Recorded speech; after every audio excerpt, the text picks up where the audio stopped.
大家好 ，Switch S 級金融響8年變局之下咧，正經風雲瞬息萬變啊！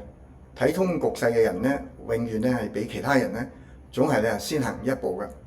咁啊，Switch S 級金融咧，深度咁拆解全球嘅局勢咧，同大家分享嗰個經濟同埋金融嘅走向咧，為你嘅投資決策咧係提供及時有價值嘅參考啦。幫助大家咧喺變局裏邊咧係搶佔先機嘅。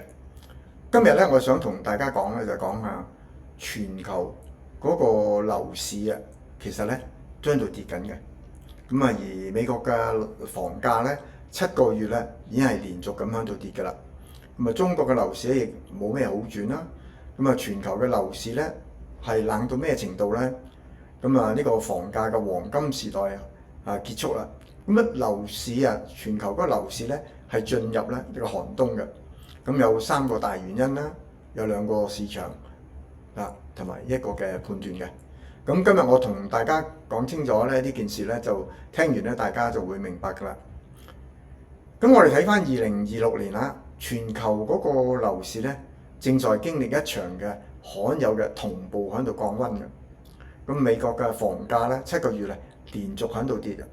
中國樓市咧又持續咧係受到壓力，咁啊2023年全球嗰個房地產嘅投資額咧相比之下咧個暴跌咗41%嘅，唯獨咧韓國嘅首爾咧係逆勢上面咧係走出一波70年嗰個嘅連漲啦。咁呢場嘅全球嗰個嘅樓市變局咧，背後咧係有咩嘅驅動咧？咁佢又會唔會持久好耐咧？咁對於普通人咧，又意味住咩咧？第一個咧，我哋睇美國7個月咧係連跌，賣家咧從要價變成咧求咧係成交嘅。美國嘅房價已經係連續跌咗係7個月㗎啦。2026年5月咧，新房銷售個價格咧個中位數大概係喺38.74萬美金左右。單月下跌咧5.3%嘅，咁啊跌到咧其實咧係跌咗咧2.16萬美元嘅，創下自2024年11月以嚟咧係最大嘅單月嘅跌幅嘅。背後咧嘅原因咧好簡單，亦都好直接，因為通貨膨脹再加上嗰個嘅高利率啦。咁2026年2026年5月咧，美國 CPI 咧同比咧上漲咗4.2%嘅，3年嚟咧係首次突破咗4%嘅。為咗係壓通脹美聯儲咧長期咧維持緊喺呢個高利率，咁將嗰個買房嗰個門檻啦同埋月供嘅成本咧都係抬到好高㗎啦。咁啊，願意買房嘅人咧自然咧就會少啦，市場亦都係從呢個搶住嚟買嘅樓房咧，就變咗咧賣唔出去啦。截至2026年5月份咧，美國係等待銷售嘅房屋嘅數量咧，係相繼6個月咧係遞增嘅。咁賣家嗰個心態咧已經係改變咗㗎啦，從咧話等到自己滿意嗰個價格變成咧就話唔係啦，我先賣出去咧再講啦。刪除嗰個嘅通貨膨脹嘅因素咧，美國嗰個實際樓房咧已經跌到咧去2014年咧以嚟咧最低個水平啦。2020年最高買房嘅人咧，而家咧如果要賣咧，實際上咧你係虧錢嘅。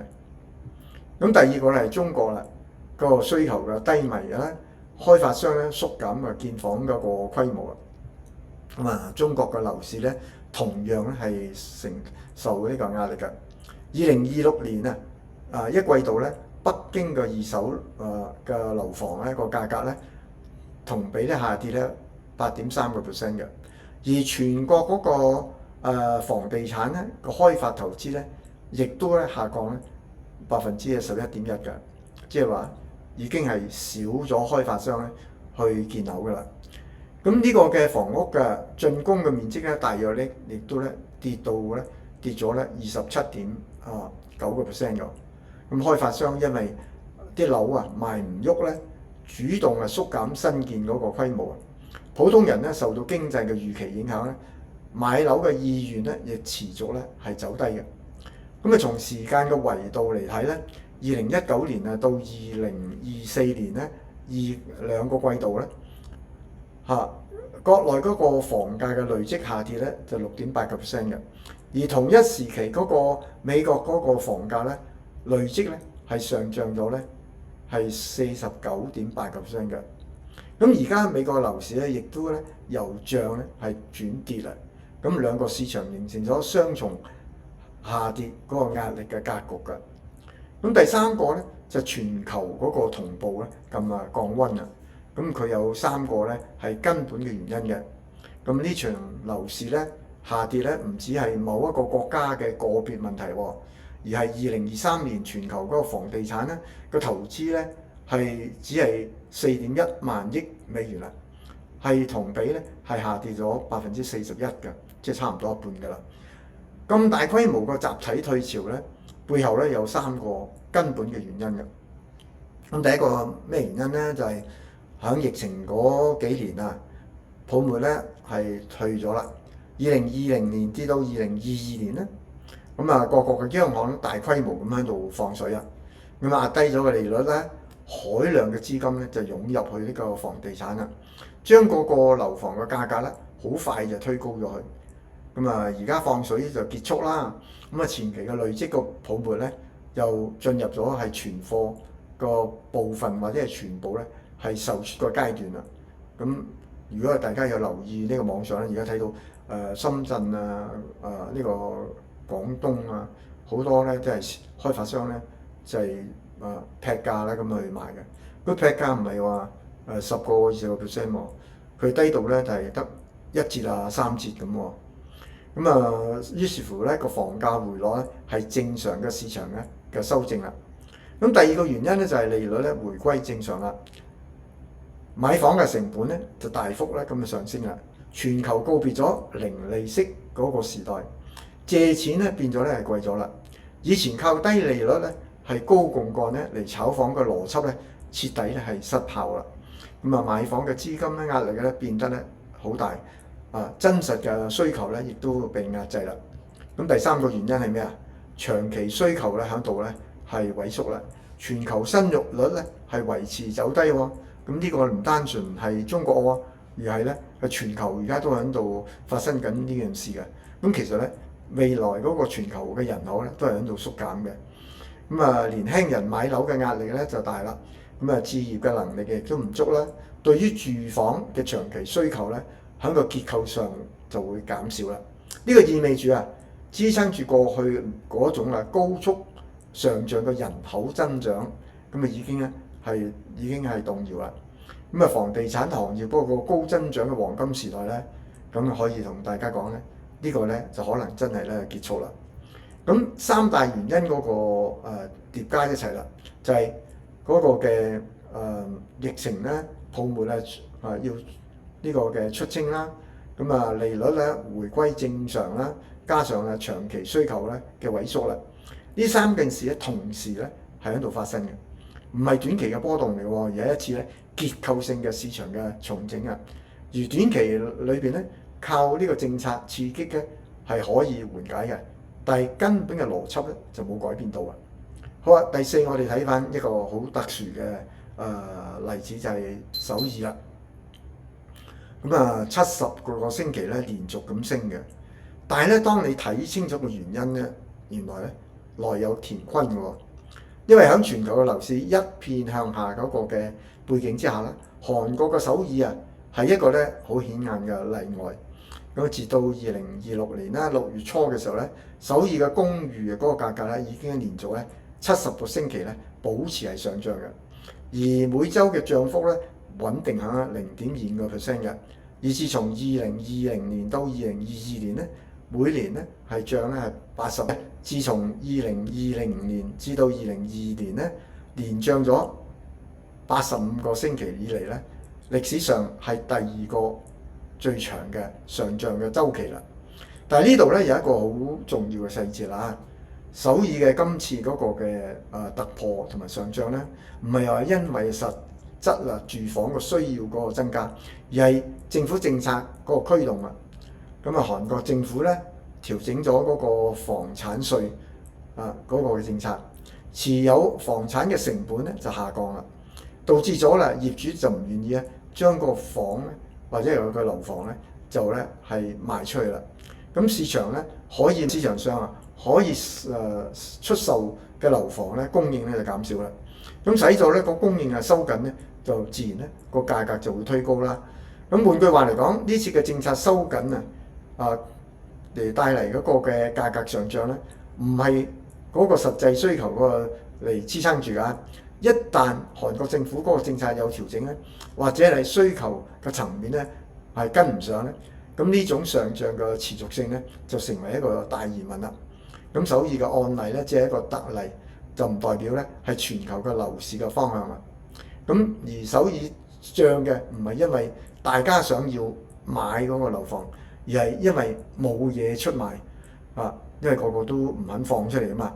佢話供應咧係減少咗，而推高嗰個嘅價格。咁即係話有價無市啦，因為你都冇呢個樓房可以出售得到嘅，咁啊得個價錢喺度乾升嘅。同真實嘅需求咧旺盛推高嗰個價格咧係兩種完全唔同嘅。咁第五咧，我哋睇下啦，樓價下跌咧就會帶嚟咩問題咧？呢個唔只係咧帳面個數字變咗喎，因為樓價下跌咧影響嘅唔止係正響度賣房嘅人啊，而係亦會通過咧財富嗰個效應咧傳導到去整體嘅經濟嘅。因為好多家庭嘅主要嘅資產咧都係樓房啦，咁啊房價跌咗啦，帳面個資產就縮水啦，咁大家就會好自然咧就會覺得咧你嗰個財富就少咗啦，咁你會咧跟住點啊？會減少嗰個消費啦，賺更多嘅錢咧嚟咧以防萬一啦。呢個咧就會更進一步咧係拖累嗰個消費嘅要求嘅。